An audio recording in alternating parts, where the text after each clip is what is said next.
Paano kung isang araw ay nagising ka at ang dating mundo na alam mo ay biglang nagbago? Kung iniisip mo na kapag nag-glitch out ka sa ating mismong reality, ay dito ka babagsak, Hello?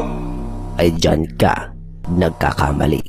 Dahil today, we will investigate ang level 404 ng The Backrooms, o mas kilala sa tawag na My Dearly Fragmented.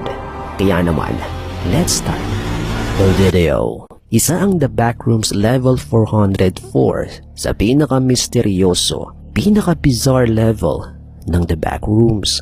Ang level 404 o level 404 is classified as class 0. Although walang entity makikita dito, ang level 404 ay hango sa makikita nating mga pop-up kapag sinubukan mong hanapin ang isang website, webpage, or videos na hindi na maaaring mapuntahan dahil sa ito'y burado na o na-take down na.